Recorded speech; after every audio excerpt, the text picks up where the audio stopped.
Buenos días, hermanos, que el Señor les bendiga.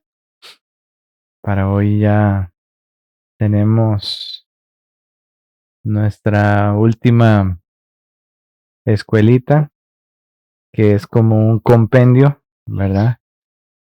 De lo que hemos visto, pero profundizando un poco más de lo que el Señor también quiere que nosotros hagamos para nuestros días. Y miremos el por qué se hace mucho más urgente y necesario, pues, llevar a cabo una escuela conforme al plan de Dios en los días tan difíciles y tan peligrosos que estamos viviendo. Antes de pasar a la oración, quiero que veamos un pasaje bíblico en 2 de Timoteo 3.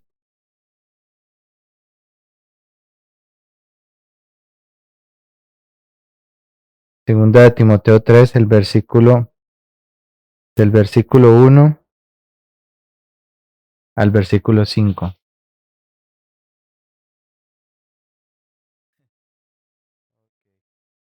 Segunda de Timoteo 3, del versículo 1 en adelante, nos dice por qué los tiempos en que vivimos son peligrosos.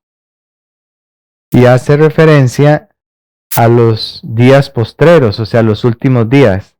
Sabe también esto, le dice Pablo al joven Timoteo, y nos lo dice a nosotros, que en los últimos días vendrán tiempos peligrosos. Y ya llegados los últimos días, pues hemos llegado a esos tiempos peligrosos, o estamos en esos tiempos peligrosos. ¿Por qué son peligrosos? Por el tipo de carácter que están desarrollando los hombres y mujeres de hoy día. Porque habrá hombres amadores de sí mismos, dice el versículo 2, avaros, vanagloriosos, soberbios, blasfemos, desobedientes a sus padres, malagradecidos, sin santidad, sin afecto natural, desleales, calumniadores, incontinentes, crueles, aborrecedores de los que son buenos, traidores, impulsivos, vanidosos, amadores de placeres más que amadores de Dios, teniendo apariencia de piedad, mas negando la eficacia de ella. A estos evita, le dijo Pablo a Timoteo. Entonces, esto es lo que vemos hoy día. Eso es lo que vemos hoy día. Por eso el Señor nos da quiere darnos una identidad a nosotros a través de una filosofía educativa que el cielo pues quiere enseñarnos. Por lo tanto, hoy vamos a introducirnos con lo que ha sido pues una serie de pilares que el Señor nos ha dado a través de diferentes años, pero partiendo de un año en especial donde Dios levanta un movimiento profético, ¿verdad? Que iba a distribuir o a esparcir por sobre toda la humanidad a nivel mundial. Y es un movimiento que pues según Apocalipsis 14:12 iba a tener unas características especiales, que iba a guardar los mandamientos de Dios, según Apocalipsis 14:12, iba a tener también la fe de Jesús. Y la fe de Jesús iba a estar basada en toda esta filosofía educativa, porque es la educación que él recibe de sus primeros años, ¿verdad? En su paso por este mundo. Entonces, a partir de allí, el Señor levanta este grupo de creyentes en el cual también iba a tener el testimonio de Jesucristo, según Apocalipsis 12:17. Iba a tener el testimonio de Jesucristo, que iba a ser el don profético, que es toda la luz que hemos venido teniendo estos días, ¿verdad? Que se nos dio. Y a partir de 1844, entonces esto, pues, vamos a ir viendo, ¿verdad? A partir de 1844 tenemos lo que es, por ejemplo, una luz sobre un santuario en el cielo. Había ciertas expectativas de que Cristo regresaría en ese año a la tierra, específicamente en el 22 de octubre de ese año. Sin embargo, pues como historia denominacional conocemos que pues era el traslado o era el paso, ¿verdad? La transición del lugar santo donde Jesús estaba efectuando su obra desde que ascendió al cielo después de su resurrección, y hasta ese año, pues esa fecha, en esa fecha específicamente, y él iba a hacer ya su paso hacia el lugar santísimo. Entonces ya después empieza a revelar también la luz del sábado, el día de sábado como día de reposo, día de adoración, contraria al fundamento espurio o falso que ya había del domingo como día de adoración, ¿verdad? Y de descanso. Entonces Dios hace brillar esa luz por medio de este movimiento profético. ¿Okay? El movimiento adventista del séptimo día. En este caso, pues todavía no tan del séptimo día, pero sí ya después lo iba a constituir más adelante. ¿Okay? Y viene pues lo que se conoce como el periodo del chasco, donde pues quedan esperando la venida de Jesús, pero Jesús no iba a venir a esta tierra, sino que iba a ser en el cielo esa transición de un lugar santo a un lugar santísimo. Entonces, después de todo eso, Dios viene y en 1863 establece el movimiento profético como un ente denominacional organizado, ya como un movimiento, ¿verdad? Y como Iglesia Adventista del Séptimo Día, y le da algo muy especial. Le da el conocimiento de un maná que tenía como objetivo, ¿verdad? Aliviar el sufrimiento en el mundo que ya había en ese tiempo, y también purificar su pueblo. ¿Okay? Entonces, le da la luz de la reforma pro salud, porque en ese espacio en rojo iba a venir algo muy, muy, muy solemne y muy especial. 1863 es como la antesala del pueblo de Israel cuando Dios quiere darle esa reforma pro salud a su pueblo también con el maná, porque le iba a dar algo muy sagrado después. Le iba a dar los mandamientos para que ellos pudieran entenderlos bien, pudiesen ponerlos por obra. Así también en este tiempo Dios le da esta luz, porque en 1872 iba a venir algo muy especial para el movimiento, y era que iba a recibir un mensaje directamente del cielo de salida hacia el campo, hacia lugares ya más,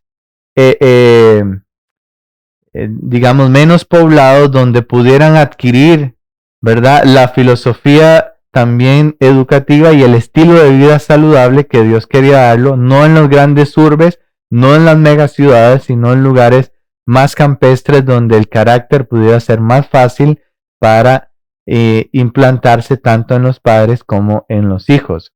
Por lo tanto, juntamente con la salida al campo, da la filosofía educativa que hemos venido estudiando todos estos días.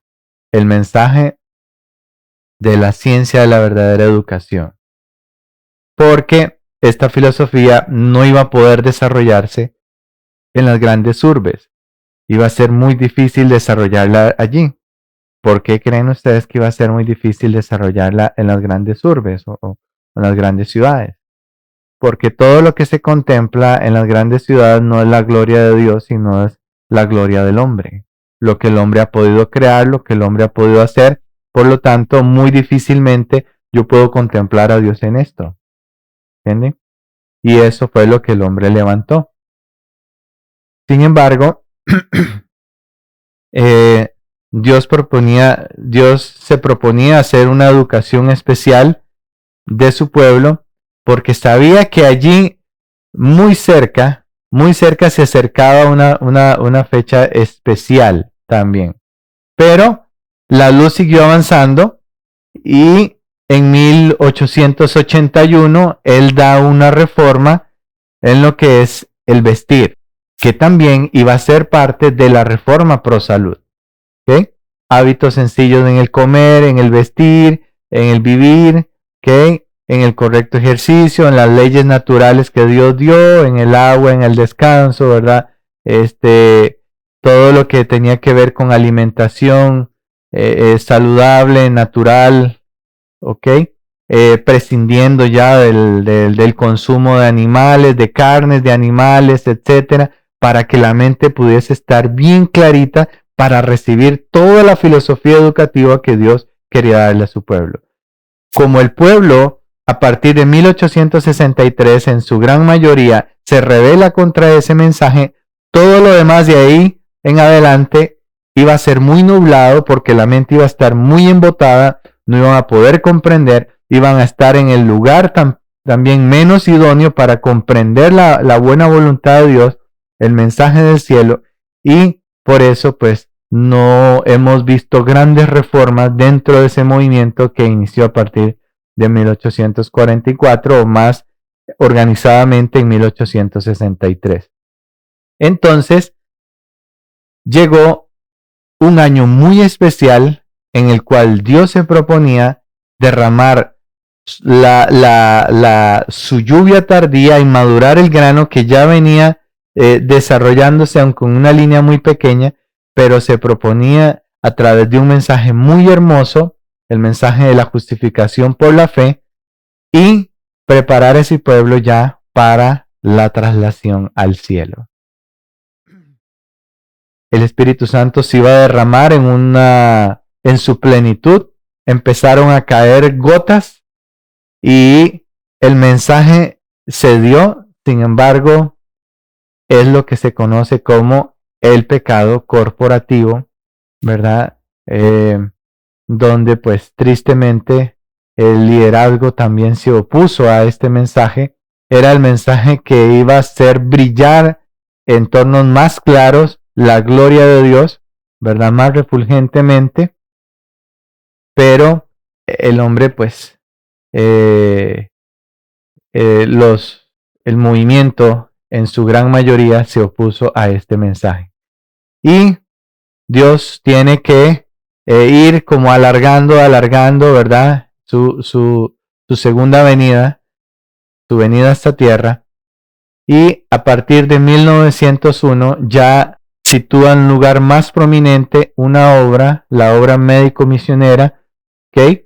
En donde pues ya la obra ministerial no iba a ser tan relevante en el sentido que era lo único y lo prioritario, sino que ya a través de la inspiración el Señor establece esta obra médico-misionera en la cual, fusionada con el mensaje de los tres ángeles, iba a ser una labor sumamente sorprendente. Pero bueno, esto es un leve repaso así de lo que es historia denominacional. Y el Señor, pues, a partir de allí, dice, necesitamos como nunca antes, nuevamente, entender esa ciencia de la educación, de la verdadera educación. Y que si dejábamos de entender eso, no íbamos a tener un lugar en el reino de Dios.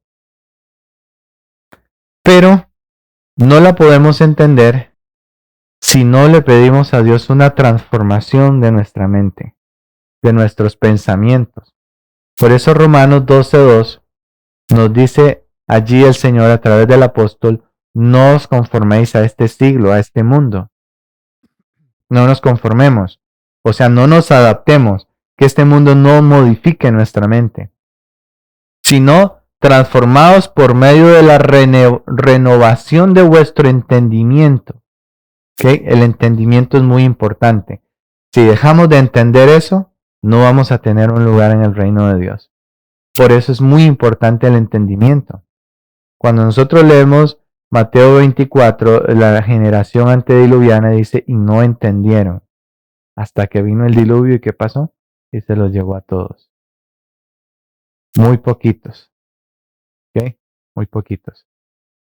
Se nos había olvidado orar, así que vamos a orar para pedir la dirección del Señor.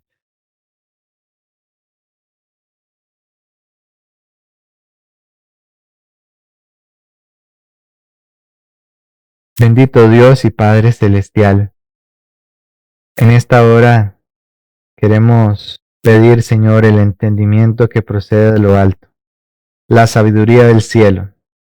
Que tu Espíritu Santo pueda grabar estas palabras en nuestras mentes, en nuestros corazones, en todo nuestro ser.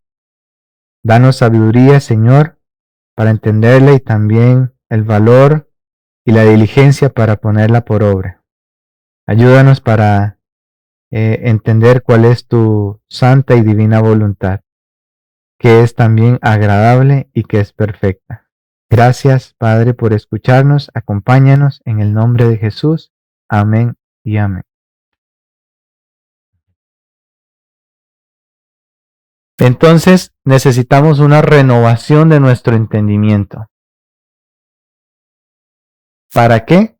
Para que podamos comprobar cuál es la voluntad de Dios, que es agradable y que es perfecta. La voluntad de Dios siempre va a ser agradable y va a ser perfecta.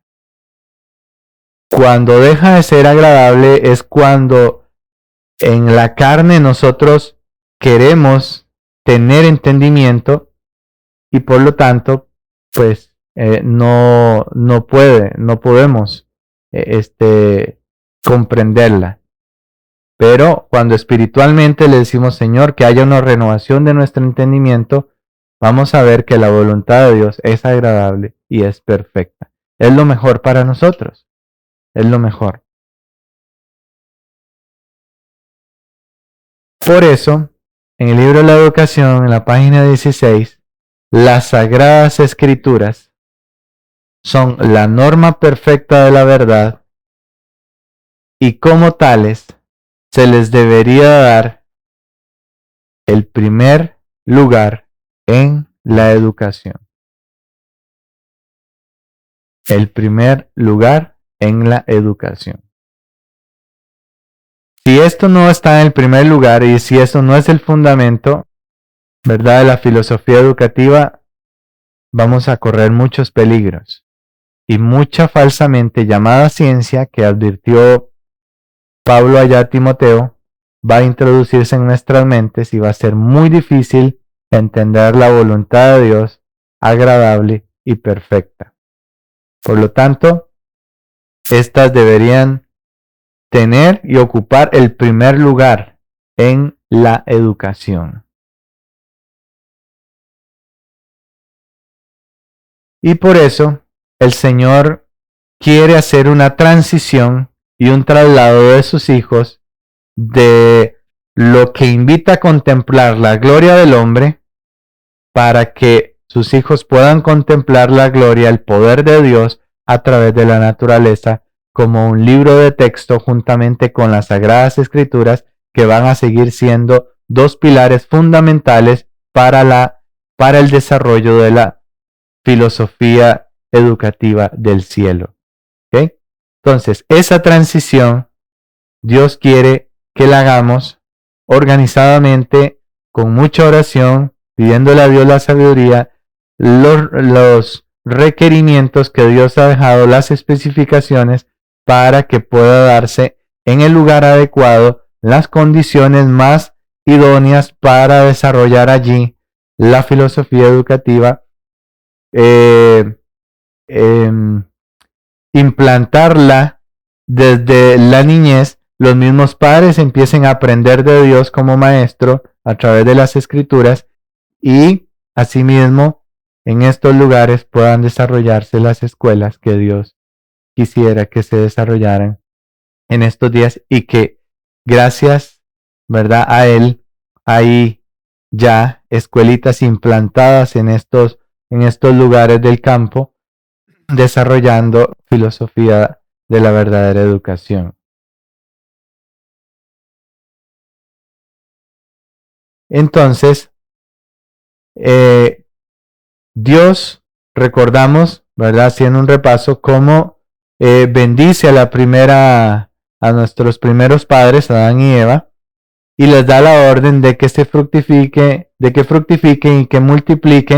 se multipliquen y que llenen la tierra, la sojuzguen y la señoreen en todo lo que son los animales, ¿verdad? Las aves, todas las bestias que se movían sobre la tierra, ¿okay? Que se esparcieran sobre la tierra. Entiéndanse que no era el plan de Dios megatorres, ni megaciudades, ni mucho menos, nada de eso, nada de lo que invitara a contemplar la gloria del hombre. El entorno era sumamente o completamente natural, pero Satanás, rebelándose contra ese plan, induce a la humanidad de aquel tiempo a que se edifiquen una ciudad y una torre cuya cúspide llegue hasta el cielo. Y así, con ese establecimiento, iba a ser el primer establecimiento del nuevo orden, ¿verdad? Lo de ahora no es nuevo, no es más que el viejo orden que se había establecido, ¿verdad?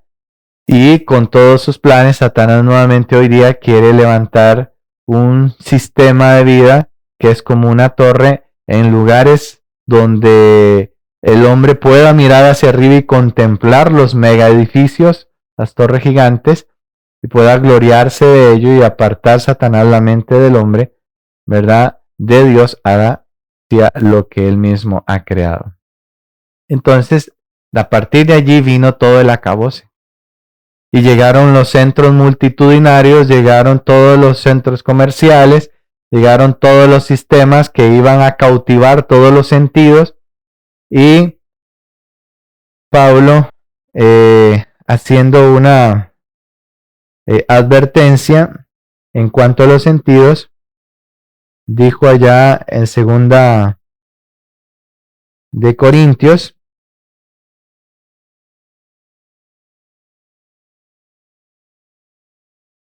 Primera de Corintios, más bien. Ok, el asunto es, lo que él quería advertir es que como que temía que como la serpiente engañó a Eva, así los sentidos fuesen extraviados de la sincera fidelidad a Cristo. ¿Ok? Entonces, más bien en 2 de Corintios 11, gracias. 2 de Corintios 11:3. Más temo, 2 de Corintios 11:3, que en alguna manera, como la serpiente engañó a Eva con su astucia, o sea, la hechizó, ¿verdad? La hechizó. Dice, así sean corrompidas vuestras mentes de la sincera fidelidad que es en Cristo.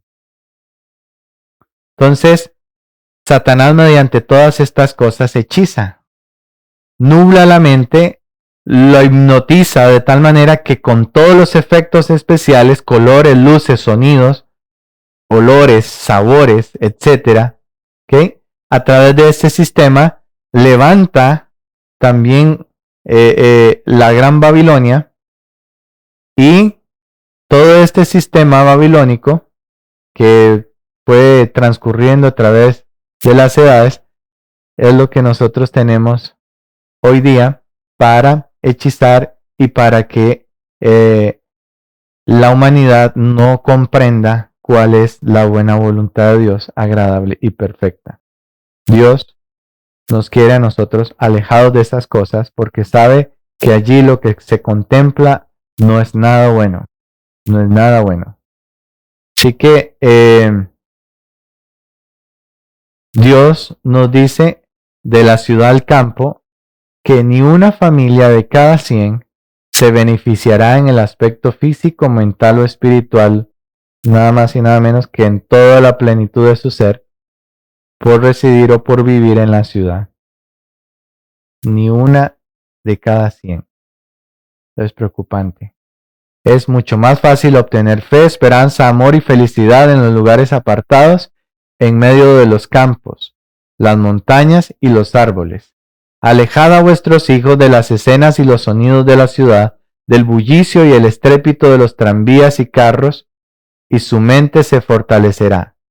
Descubriréis que es más fácil que la verdad de la palabra de Dios halle morada en sus corazones. Enviad a los niños a las escuelas ubicadas en la ciudad, donde cada faceta de la tentación está lista para atraerlos y desmoralizarlos, y la tarea de edificar su carácter será 10 veces más difícil tanto para los padres como para los hijos. ¿Era muy extremista Dios con esta luz? ¿Con este mensaje? ¿Muy radical? Dios sabía por qué.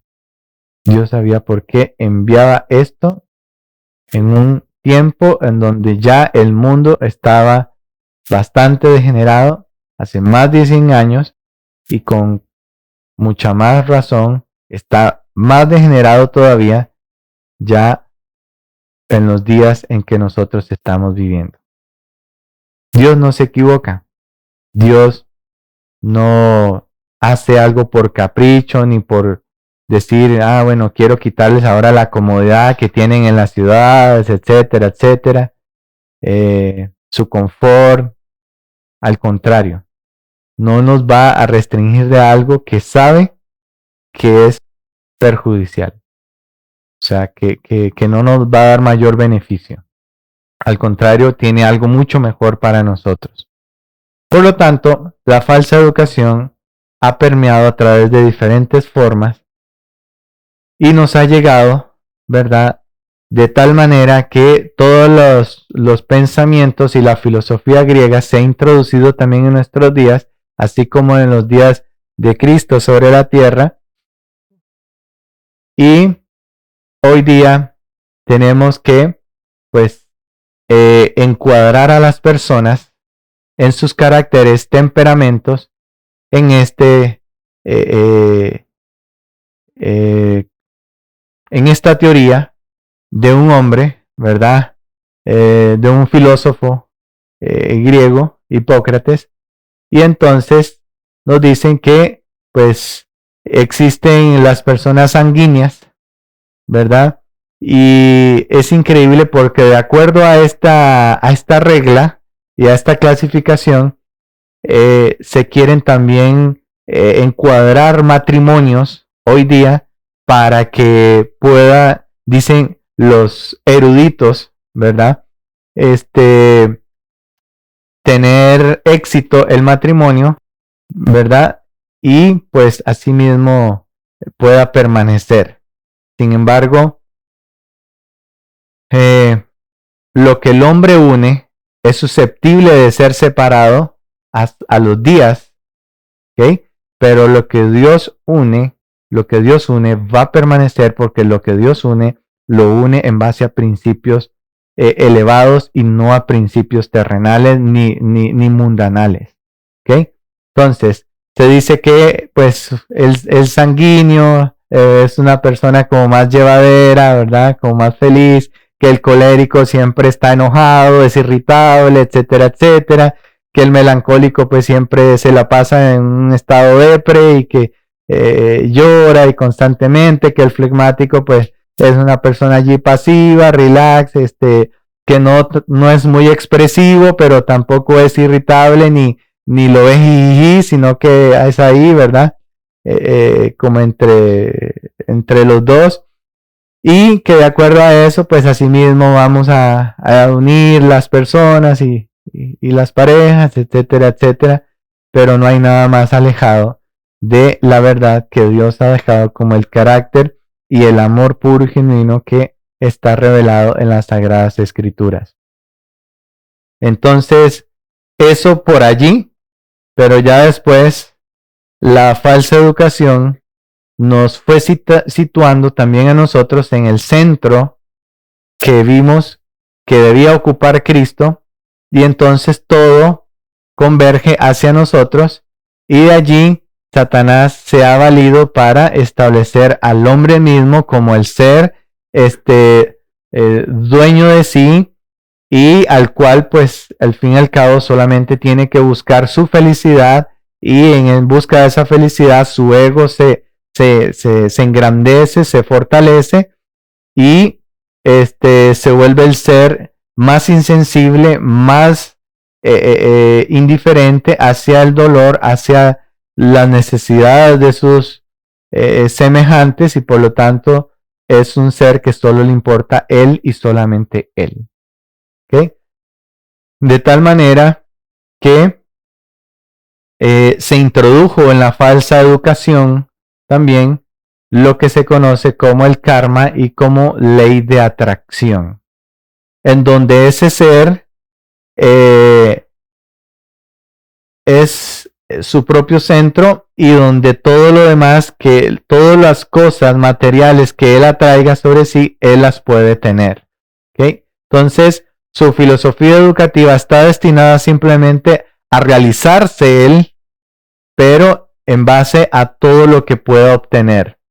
Sumas de dinero, ojalá una modelo, ¿verdad? Que le dé a él prestigio y realce, no importa si no sabe cocinar, no importa si no tiene valores morales, su mujer o su esposa, etcétera, y no es que estemos buscando esclavas ni mucho menos, pero sí, lo único que le preocupa es que simplemente esta mujer satisfaga, ¿verdad?, sus pasiones y pueda lucirla, aunque solamente ella tenga una aplicación en donde diga, pues como no cocino, simplemente la aplicación pedimos la comida express y ya nos llega a la casa. Él no le importa eso, está dispuesto a pagar el precio con tal de tener a la supermodelo que no quiere ni barrer, ni quiere ser hacendosa, ni quiere cuidar de sus hijos, ni educar a sus hijos, ni mucho menos. Entonces es la típica liberación femenina hoy día, la mujer ejecutiva que no se quiere dejar, pero culpa también el hombre porque la ha llevado a un estado en donde la ha oprimido, y el macho alfa hoy día ha hecho que también ella se rebele y sea pues lo que gran parte de las mujeres son hoy día frente a esos misóginos o machistas que en realidad pues la han oprimido, y pues muchas han obtenido esas posturas o han adoptado esas posturas producto de esa misma falta de conducción de un varón en todo el sentido de la palabra, que tema a Dios, que sea gobernado por Dios, y que asimismo también sea responsable con todos los compromisos que conlleva pues la familia. Así que llegada esta ley, llegó pues lo que en sí encierra esta ley, y vamos a ver un pequeño video que es algo en lo cual pues se centra esta ideología para que podamos comprender un poco más de qué se trata. Let's imagine for a few moments what our life would be like if we could access, let's say, 20% of our brain's capacity.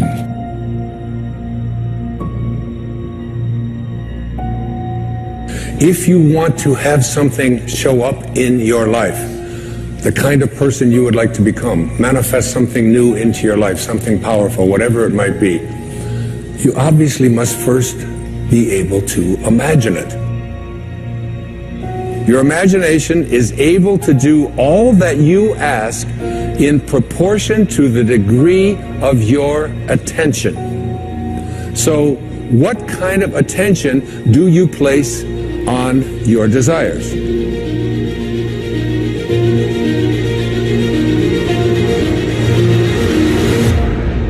Einstein's most famous quote, one of his most famous observations, he said, "Imagination is more important than knowledge. Knowledge is limited. Imagination encircles the world." Logic will get you from A to B, but imagination will take you everywhere. Make your future dream a present fact by assuming the feeling of the wish fulfilled. That which you feel yourself to be, you are. And you are given that which you are. So assume the feeling that would be yours were you already in possession of your wish. And your wish must be realized. So live in the feeling of being the one you want to be, and that you shall be. If this assumption about what you would like to become is persisted in until it becomes your dominant feeling, the attainment of your ideal is absolutely inevitable. You must first assume the feeling of a wish fulfilled in all aspects of your life. Don't allow anybody else's opinions. Don't allow what it says on the internet. Don't allow the research. Don't allow what anybody out there tells you is possible or not possible for you. If you advance confidently in the direction of your own dreams and endeavor to live the life which you have imagined, you will meet with a success unexpected in common hours. It will chase after you if you can place into your imagination what it is that you would like to attract and begin to feel it.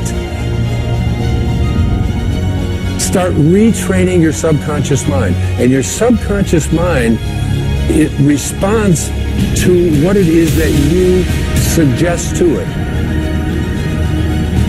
Your subconscious mind rules your life. 96 to 97% of everything that you do is done as a result of your subconscious mind. And when your subconscious mind gets programmed, it goes ahead and responds to whatever it is your conscious mind has placed into it.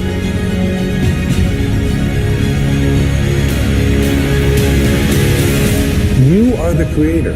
This is the mystery. This is the great secret known by the seers and prophets and mystics throughout the ages.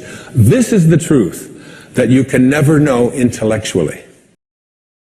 Cualquiera que no esté fundamentado en la verdadera filosofía educativa del cielo se cree algo que es muy cautivador por medio del enemigo para hechizar todos los sentidos, en el cual nos sugiere que nosotros somos el creador, nosotros somos los creadores, y lo que nosotros deseemos, anhelamos y entrenemos ese subconsciente, ¿ok? Entonces eso vamos a hacer y eso vamos a tener. Cuando vemos todo esto, vemos los grandes estragos que ha hecho Satanás, introduciéndose directamente en la mente, trastornando todas las neuronas, trabajándolas de tal manera que no solamente las iba a deteriorar con todo lo que le iba a dar de bombardeo en música, en películas, en alimentación, todo. Él iba a trabajar aquí, iba a ser su asidero en la capital del cuerpo, que es la mente, porque sabe que si controla esto, controla todo el resto de cosas y el ser humano llega a ser completamente suyo.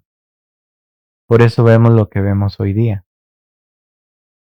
Y después, el progresismo y las revoluciones industriales, muchas veces con sus filosofías ateas y evolucionistas, ¿verdad? Nos dijeron que el hombre había evolucionado del primate al ser bípedo, ¿verdad? O de postura erecta o recta, hasta al ir alcanzando ideales, ¿verdad?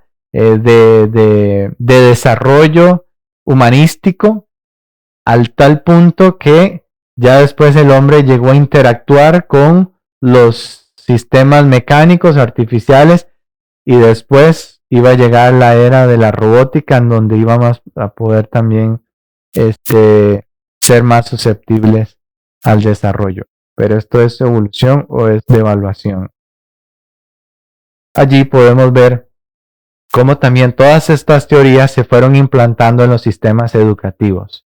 No el Dios creacionista, no el Dios que dice y existe, no el Dios que forma, ¿verdad? Sino el hombre que por sí mismo, producto de un accidente u otra especie, fue evolucionando hasta llegar a ser lo que es hoy. Quitando de la mente de los niños a Dios y a la creación del Génesis y de la semana literal de 7 días donde Dios hizo todo por Él y para su gloria, para reflejar su imagen a través de la corona de la creación que fue el hombre, y estableciendo, ¿verdad?, en su lugar toda una serie de teorías y filosofías que no son ni educativas, sino que son doctrinativas para que el ser pues pudiera ser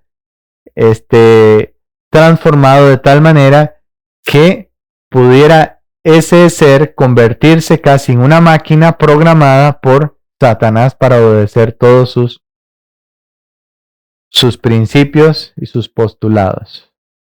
Esto fue una noticia acá en el 2017, una escuela, no sé si era algo pues que se estaba desarrollando como una práctica en todo el sistema educativo, pero sí vemos cosas que surgen a partir de literaturas que llegan con el fin de que pues pueda haber educación en cuanto a sexualidad, ¿verdad? Más clara y definida. Por lo tanto, se les ocurría que los escolares empezasen a experimentar y a tocarse, ¿verdad? Y a describir los placeres que empezaban a experimentar, nada más diabólico que eso, nada más diabólico que eso. Por lo tanto, Sodoma y Gomorra iba a apoderarse, ¿verdad? Iba a impregnarse del sistema, ¿verdad? De educación, porque como lo fue en esos días, también lo iba a hacer en nuestros días. Porque son todas distintas, siempre la voy a querer. Familia es papá y mamá, o dos mamás, o dos papás, abuelos, tíos, primos y amigos, es el amor lo que importa acá. Familia es papá y mamá, o dos mamás, o dos papás, abuelos, tíos, primos y amigos, es el amor lo que importa acá. ¿Se dan cuenta cómo Satanás pone a los niños a que digan familia puede ser papá y mamá, o pueden ser dos papás, o pueden ser dos mamás, y lo repiten y lo repiten y lo repiten, de tal manera que Satanás ya crea en su mente el patrón de que tiene que ser algo normal, que ellos vean eso y lo acepten, y así mismo puedan ser criados. Pero no se puede hablar, en estos conceptos no se puede hablar ni de educación ni de crianza. Se puede hablar de adoctrinamiento, ¿verdad? O de mala crianza. Pero no podemos encontrar principios educativos en todo esto, en base a la ciencia de la verdadera educación. Vemos cómo Satanás ha hecho una obra tan terrible, pero sin embargo, gracias a Dios, el Señor nos advierte de todas estas cosas para que estemos muy alertas y podamos ser conscientes del peligro ante el cual nos encontramos. Ahora hay legislaciones que van avanzando mucho más allá de lo degradado y degenerado, de tal manera que pues ahora en España esta ministra, ¿verdad? Presenta esto y se despenaliza lo que es la zoofilia o el sexo con animales, ¿verdad? Relaciones con animales, las cuales pues no serán delito si estas no producen lesiones en el animal. Entonces, pues es algo muy aberrante.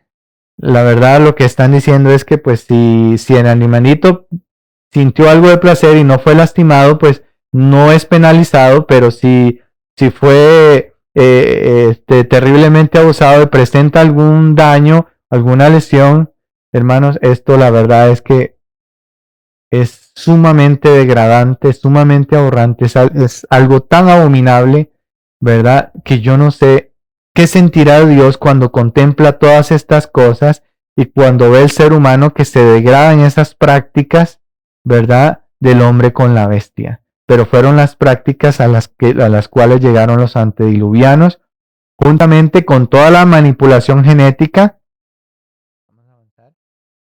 en la cual Dios le dijo, hasta aquí, ya no soporto más esto.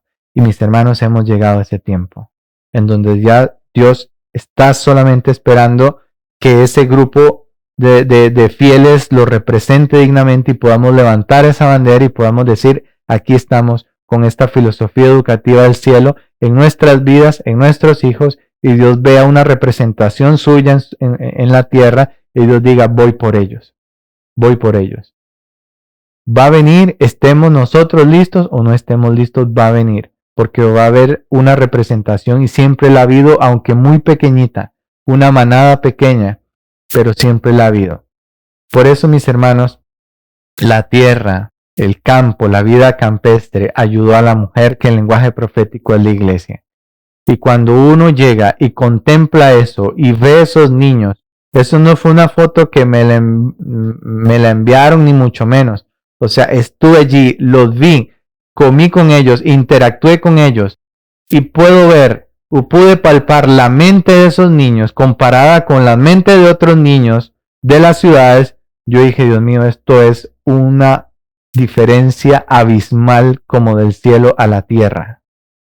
Niños instruidos en las cosas esenciales, les daban sociales, allí les daban ciencias, las matemáticas básicas, elementales, y crecían con una simetría, con un desarrollo armonioso físico, mental y espiritual, y uno dice gloria al cielo, porque en esa miniatura, en esa representación, allí está una escuela del cielo en la tierra, diciendo, Señor, estamos manteniendo por tu gracia, tu misericordia, la línea que tú has dejado establecida, y por lo tanto, uno dice, ante tanta degradación, y uno ve esto, uno dice, gloria a ti, Señor, porque, o sea, lo llena uno de gozo, pero también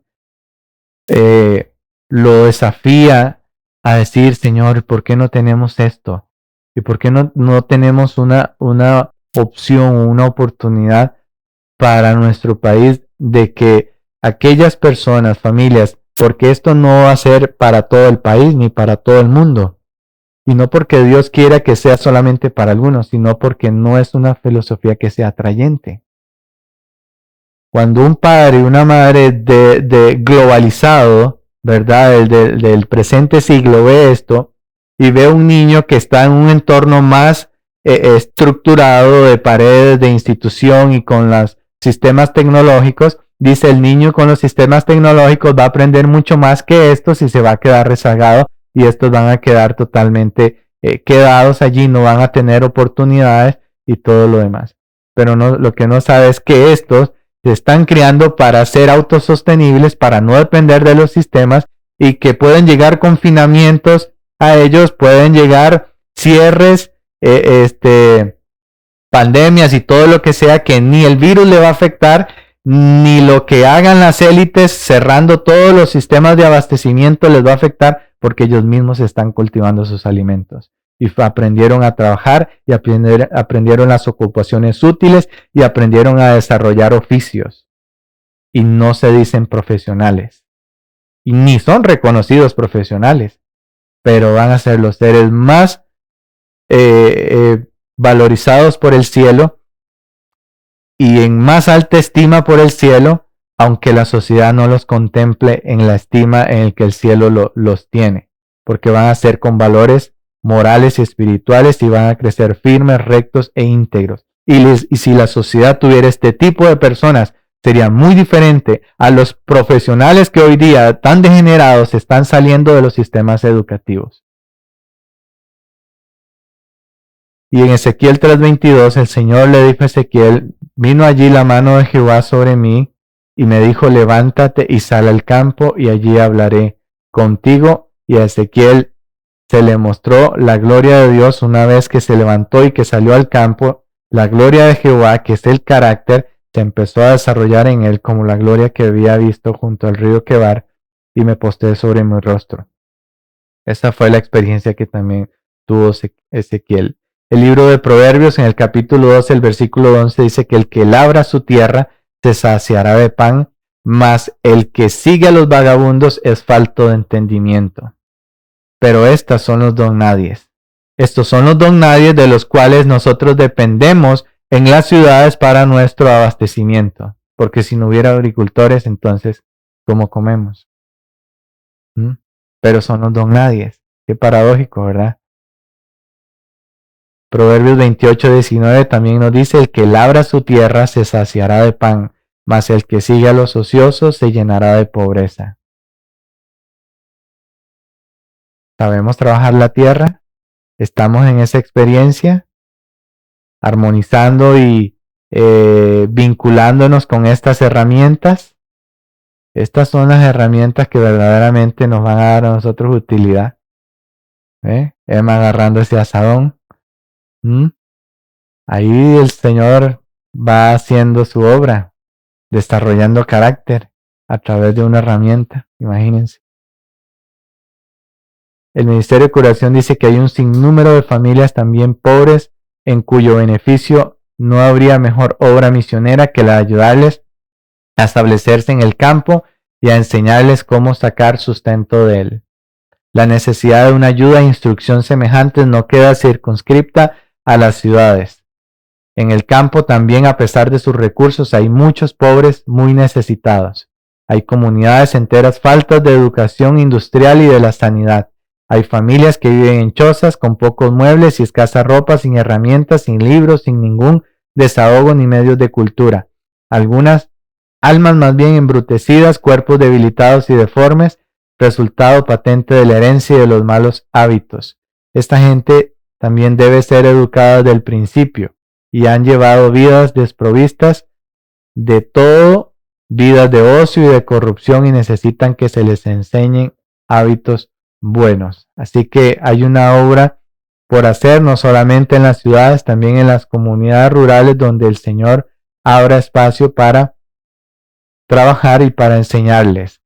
Y insta también a los hacendados cristianos que estos pueden desempeñar una misión verdadera ayudando a los pobres a encontrar casa en el campo, enseñándoles a labrar la tierra y a hacerla productiva. Enséñeles el uso de los implementos agrícolas, el cultivo de diferentes especies y la formación y el cuidado de huertos. ¿Dónde están los hacendados cristianos? ¿Dónde están aquellos que simplemente están acumulando riquezas y tierras y compran una tierra y compran otra tierra, tratando de acumularse todo eso? Y yo todavía me hago la pregunta, ¿será que todavía no hemos entendido que estamos en el fin del tiempo del fin? ¿Será que todavía pensamos que queda mucho tiempo más y que entonces voy a seguir acumulando una riqueza tras otra? Y no diciendo, Señor, aquí está esto, ¿cómo puedo deshacerme de esto para que tu obra obtenga los recursos? ¿Cómo puedo hacer de tal manera que todas estas tierras que tengo puedan ocuparse y puedan ser labradas y trabajadas y puedan ser útiles? Casi nadie pregunta eso. En el servicio de asistencia a los pobres hay amplio campo para la actividad, tanto de mujeres como de hombres. La cocinera entendida, la mujer experimentada en el gobierno de la casa, la costurera, la enfermera, se necesita la ayuda de todas ellas. Enséñese a los de familias pobres a cocinar, a hacer su propia ropa y a remendarla, a cuidar a los enfermos, a atender debidamente sus casas. Enséñeles a los muchachos y a los jóvenes algún oficio o trabajo útil.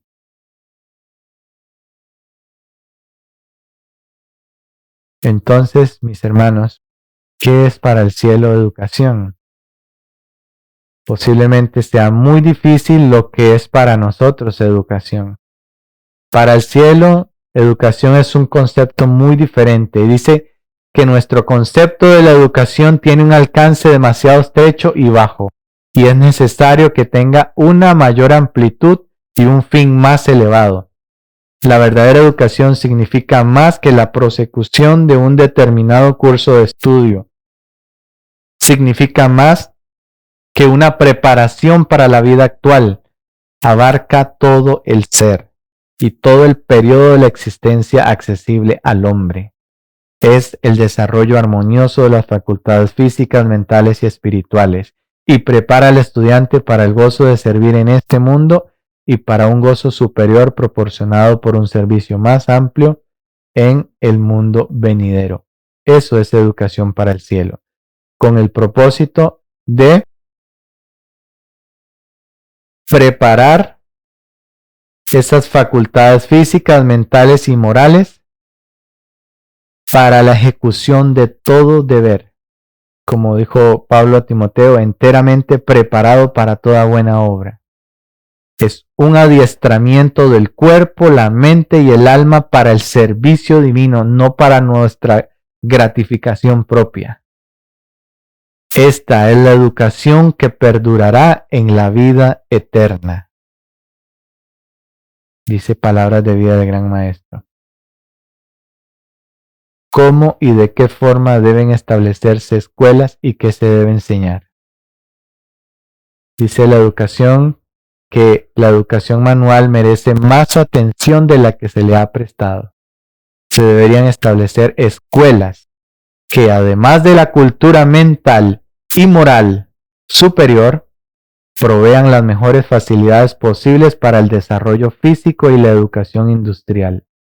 Dios va a hacer mucho énfasis en eso porque sabe que los tiempos que vienen van a ser mucho más difíciles y viene una crisis no solamente alimenticia, ni económica, ni social, sino también a nivel moral, en donde le ha dado la salida, le ha dado el medio de escape para sus hijos. La tierra, nuevamente nos vuelve a decir la tierra, en donde se provean todas estas filosofías educativas o formas de educación. Se debería enseñar agricultura, industrias, tantos oficios útiles como sea posibles. Desde carpintería hasta enseñar construcción, hasta todo lo que es, mire, economía doméstica. Las niñas hoy día y las jovencitas no, ya chineando y todo y jugando a ser mamás y no saben ni de economía doméstica. Conocimientos culinarios menos. Y el hombre menos. Costura, confección de ropa higiénica, tratamientos a enfermos y otras cosas parecidas. El pensum es amplio, es variado, para todas las formas, para todas las habilidades.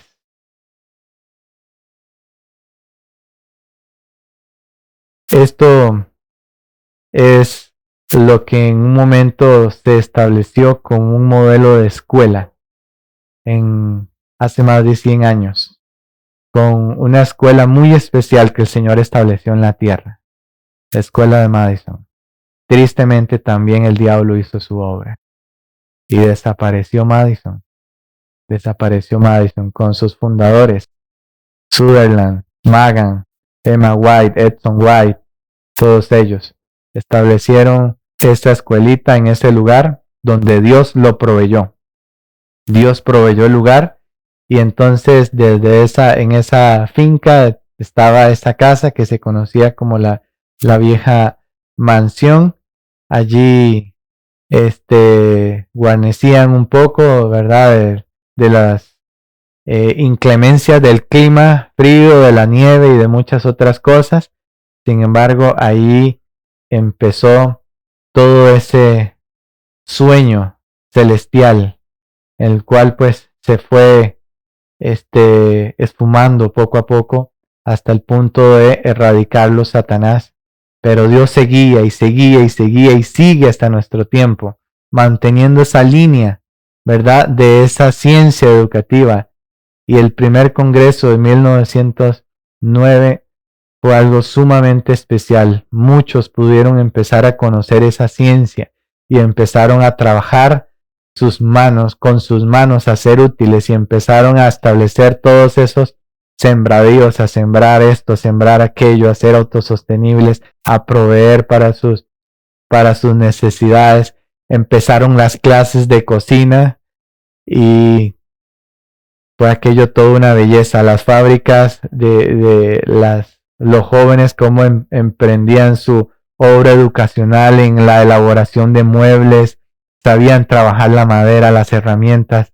Yo no sé ni hacer un cajón, me da vergüenza.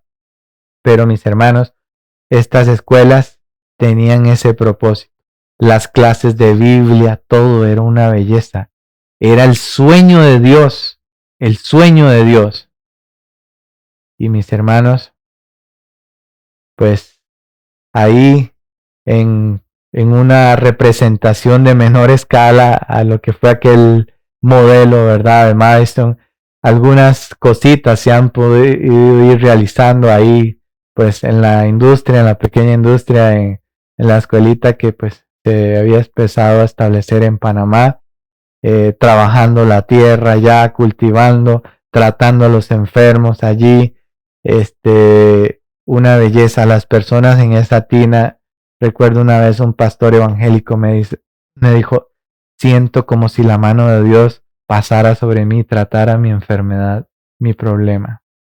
Entonces, mis hermanos, allí pues ve uno la gloria de Dios y cómo Dios también a través del campo establece ese lugar como algo base para la verdadera educación. Cómo en este escenario nos da salud, nos da nutrición, ¿ok? Entonces nos da nuestra forma de alimentación, obteniendo todos los productos, frutas, vegetales, granos, semillas del campo. El libro de Testimonios, tomo 6, la página 179, dice que el estudio de la agricultura debería ser el ABC de la educación dada en nuestras escuelas. Es la primera labor que debe ser emprendida. Nuestras escuelas no deberían depender de productos importados como granos, verduras y frutas tan esenciales para la salud, porque sabe que va a llegar un momento en donde no vamos a poder obtener todo esto. Ya no vamos a poder ir tal vez a una feria, sino que vamos a tener que trabajar con nuestras manos y que empiecen a crecer todas esos alimentos para nuestro abastecimiento. Por lo tanto, la ocupación útil les fue señalada como una bendición para fortalecer el cuerpo, expandir la mente y desarrollar el carácter. Ocupación útil. Dijo un pensador llamado Cicerón, la agricultura es la profesión propia del sabio, la más adecuada al sencillo y la ocupación más digna para todo hombre libre. Para todo hombre libre. Es libre porque puede encerrar todas las cadenas de abastecimiento que tiene su sistema. Tiene su agüita en su campo, tiene su alimento, tiene su espacio para recrearse. No hay problema. ¿Cómo y en dónde fue la crianza de Abraham, de Jacob, de José, de Moisés, de David, de Eliseo, de todos ellos? ¿Cómo? ¿En dónde? Dice el libro de la ciudad al campo, tal fue el caso también para la gran mayoría de los hombres mejores y más nobles de todas las edades. Lee las historias de Abraham, de Jacob, de José, de Moisés, de David, de Eliseo. Estudiad la vida de los hombres que en tiempos posteriores desempeñaron cargos de confianza y responsabilidad, de los hombres cuya influencia fue de las más eficaces para la regeneración del mundo. ¿Cuántos de estos hombres se criaron en humildes hogares del campo? Pocos supieron de lujos, no malgastaron su juventud en diversiones. Muchos de ellos tuvieron que luchar con la pobreza y las dificultades, pero eso, así como en la vida de Jesús, fue para ellos una salvaguardia. ¿Qué caracterizaba su vida y qué beneficio les dio la educación del Señor? Dice, muy jóvenes aún aprendieron a trabajar y su vida activa al aire libre dio vigor y elasticidad a todas sus facultades. Los que se iban a quedar rezagados iban a ser otros, no estos, no los que se crían en estas condiciones ni en esta filosofía educativa. Obligados a depender de sus propios recursos, aprendieron a luchar con las dificultades y a vencer los obstáculos, con lo que adquirieron valor y perseverancia. Aprendieron a tener confianza en sí mismos, dominio propio, apartados en gran medida de las malas compañías. Se contentaban con placeres naturales y buenas compañías, no con laptop, no con plasmas, no con tablets, ni mucho menos. Sus gustos eran sencillos y templados sus hábitos. Se dejaban dirigir por principios y crecían como puros, fuertes y veraces. Su sí era sí y su no era un no. Usted no podía ser engañado por ellos. Usted podía dejarle a su cargo lo que usted quisiera e irse tranquilo porque ellos eran puros, fuertes y veraces, responsables. Al ser llamados a efectuar la obra principal de su vida, pusieron en juego vigor físico y mental, buen ánimo, capacidad para idear y ejecutar planes, firmeza para resistir al mal, y todo esto hizo de ellos verdaderas potencias para el bien en el mundo. Qué diferente sería el mundo si hoy los jóvenes se criaran en esta forma, en los niños. ¿Con qué propósito Dios quiere que su pueblo viva en el campo? En vez de vivir donde solo pueden verse las obras de los hombres y donde lo que se ve y se oye sugiere a menudo malos pensamientos, donde el alboroto y la confusión producen cansancio e inquietud, id a vivir donde podáis contemplar las obras de Dios. Hallad la paz del espíritu en la belleza, quietud y solaz de la naturaleza. Descanse vuestra vista en los campos verdes, las arboledas y los collados. Mirad hacia arriba, al firmamento azul que el polvo y el humo de la ciudad no obscurecieron. Respirad el aire vigorizador del cielo. Id a donde, lejos de las distracciones y disipaciones de la vida de la ciudad, podáis dar vuestro compañerismo a vuestros hijos y enseñarles a conocer a Dios por medio de sus obras y prepararlos para una vida de integridad y utilidad. Ese es el plan del cielo. Y para el que quiere un poco de ciencia, también hay un poco de ciencia reafirmando todo esto. ¿Qué nos dice la ciencia con respecto a este estilo de vida que el cielo nos ha dado? Carl Menninger, un renombrado psiquiatra de Kansas, sostiene, en lo que respecta a la salud mental, los campesinos tienen todas las ventajas sobre los citadinos. ¿Se equivocaba el señor? Para nada. En 1768, un renombrado médico de Filadelfia, Benjamin Rush, sostenía que el cavar en la tierra podía curar a los enfermos mentales. En el siglo XIX, este otro doctor Gregory, del norte de Escocia, aseveraba curar la demencia urgiendo a los pacientes a realizar labores agrícolas, no a hacinarlos en un hospital allá atestado de bulla y de smog en las grandes ciudades. Probablemente el uso continuo más prolongado de la terapia hortícola se cree que ha sido realizado por diferentes hospitales, el cual han aplicado también estas terapias. ¿Okay? Este otro doctor, Howard Brook, de este Instituto de Rehabilitación y Medicina en New York, dice que la horticultura, o sea, el trabajo en la huerta, es medicina preventiva, una que usted puede prescribirse a sí mismo, no necesita receta ni que el médico le diga si lo puede hacer, tiene estas contraindicaciones, ni mucho menos, porque todo es utilidad y todo es medicina allí. La gran satisfacción, dice Annie Moffat, una terapista en plantas y en ciencia digestiva, en 1980. Dijo, la gran satisfacción derivada del contacto manual con la tierra, preparando el terreno, plantando semillas, observando el crecimiento, nutriendo, cosechando e inclusive deshiervando, con frecuencia establece la plataforma para la recuperación. Por eso Dios le dijo, la tierra ayudó a su pueblo, a su iglesia, a sus hijos. Satanás dijo, asínense allí, métanse allí, donde están todas las cosas malas. Y veremos los resultados, y los resultados se están viendo. Thomas Jefferson dijo, no es ni la riqueza ni el éxito, sino la tranquilidad y la ocupación lo que nos da la felicidad.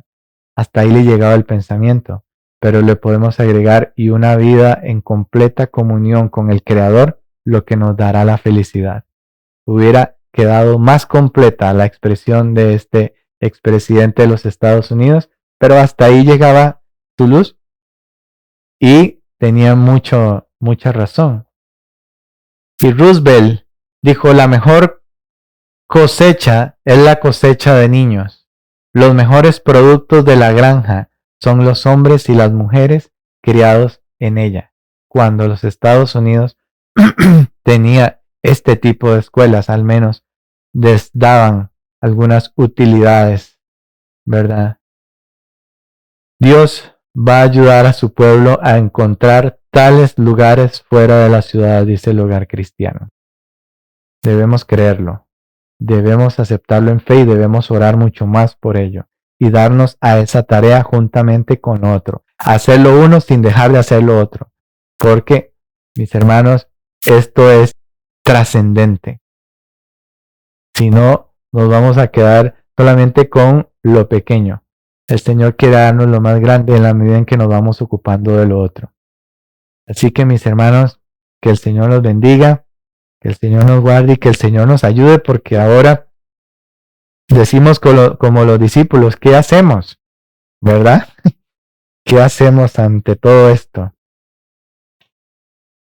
Clamar al Señor, orar, buscarlo de rodillas y decirle, Señor, ayúdanos, porque hemos visto que es necesario, es urgente, es ahora como nunca antes que necesitamos entender esto y necesitamos llevarlo a la práctica. No podemos seguir siendo el país rezagado en todo, aunque creamos que somos, ¿verdad? O que hayamos evolucionado a tantas cosas. No, mis hermanos, estaremos rezagados si con la ayuda del cielo no establecemos algo así para nuestros hijos, para nuestras familias, que obtengan allí sustento y que sepan hacer útiles y que sean útiles. Que el Señor los bendiga, vamos a orar.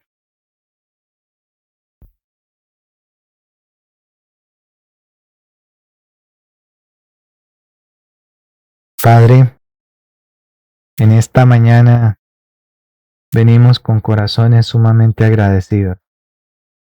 No tenemos, Señor, cómo tener palabras para describir la solemne responsabilidad que descansa sobre nosotros. Ayúdanos a no solamente entender esto, sino que también pueda ser una realidad en nuestras vidas, en nuestra experiencia práctica. Danos, Señor, los mecanismos y las herramientas necesarias para poder desarrollarlo, así como también el lugar que tú tienes aparejado para que algo así, Señor, una pequeña filial de esa escuela se establezca en este país. Y que no solamente sea para impactar este país y para dar a conocer tu luz en este país, sino que también pueda trascender hacia los confines de la tierra. Así como esas otras pequeñas escuelas que tú has levantado en diferentes países, tanto, Señor, en Estados Unidos como en Sudamérica y como tal vez en otros continentes, Señor, aunque no las vemos, tal vez hay escuelas que todavía conservan los principios puros de esta filosofía educativa del cielo. Tómalas, Señor, porque quedan pocas. Quizás hay muchas otras, pero tristemente no fundamentadas en la filosofía educativa del cielo. Han ido abandonando sus principios. Pero también rogamos por estas, para que puedan darse cuenta del peligro que también conllevan de no mantenerse firmes en los principios y en los fundamentos que tú nos has dado. Padre, y a esas pequeñitas escuelas que mantienen brillando con la luz pura de tu verdad, Señor, sosténlas y dales lo que necesitan para seguir brillando. Padre, y a nosotros que todavía quizás no hemos dado ni los primeros pasos, ayúdanos. Ayúdanos, Señor, para que podamos en el poco tiempo que nos queda, porque estamos en una carrera contra reloj, podamos hacer esta obra, Señor, con tu ayuda y tu bendición, si es que así el tiempo nos lo permite. Pero si es tu voluntad que se establezca acá, Señor, cuenta con nosotros, Padre. Queremos ser útiles. Queremos, Señor, que tú te plazcas en utilizarnos y educarnos a nosotros para poder llevar algo así, de tal manera que tu nombre sea honrado y glorificado en este país y en el mundo entero. Gracias por tu amor y bondad, en el nombre precioso de Jesús. Amén y amén.